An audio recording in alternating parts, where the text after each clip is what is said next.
Hey, this is Mr. Cottle, and today we will be learning about how atoms form compounds. First, let's start off with some vocabulary.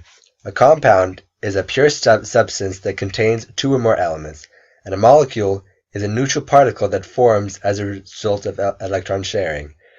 Examples of compounds are water and glucose. The two seem very similar, and a compound can be a molecule. Chemical bonds. A force that holds atoms together in a compound. There are two types. There's ionic and covalent. Now we will discuss why atoms bond together. They bond together because the valence electrons are not filled. Atoms can either be negative or positive depending on the number of valence electrons. So here we have an example of an atom. And the red dots are electrons, and the blue dot is a nucleus. And these are called energy levels. The bottom energy level can hold 2 electrons, and the other one can hold 8.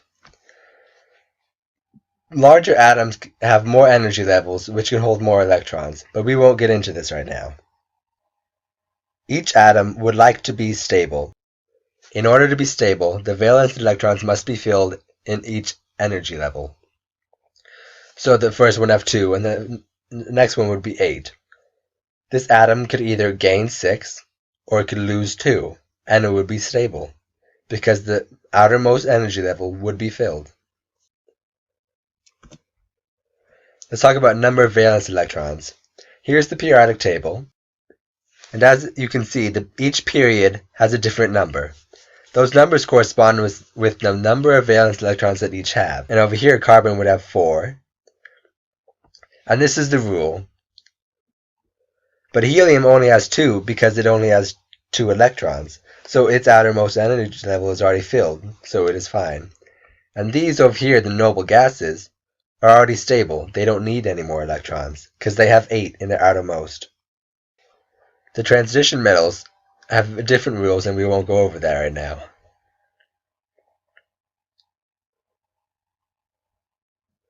What's important to remember is that it starts with 1 and ends with 8.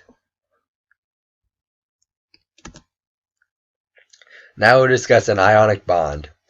An ionic bond is an electrical attraction between positively and negatively charged ions in an ionic compound. So basically, one atom is giving away an electron or multiple electrons. Here we have a sodium atom and a chlorine atom. Chlorine has 7 valence electrons and sodium has 1. Since sodium would like to be stable, it will get rid of that electron to give to chlorine, and chlorine wants an electron because it wants to be stable. Since the sodium gave away an electron, it is now positive, and the chlorine gained an electron, so it is negative.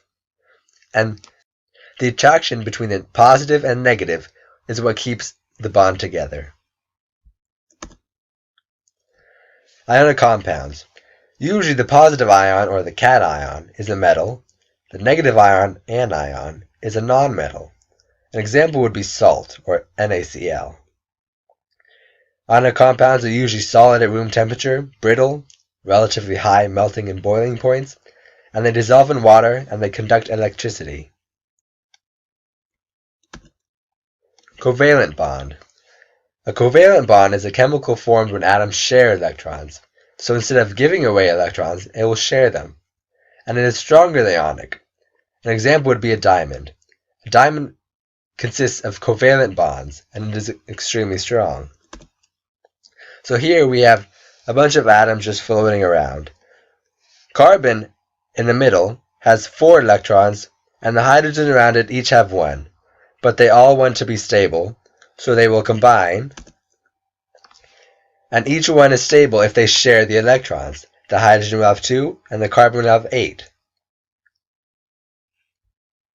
So they are sharing the electrons, which makes an extremely strong bond. A covalent bond is the strongest bond contained in biological compounds, like DNA, protein, or sugars. They can be solid, liquid, or gas at room temperature, and they have relatively lower melting and boiling points. Covalent compounds do not conduct electricity very well. Thank you for listening to my video.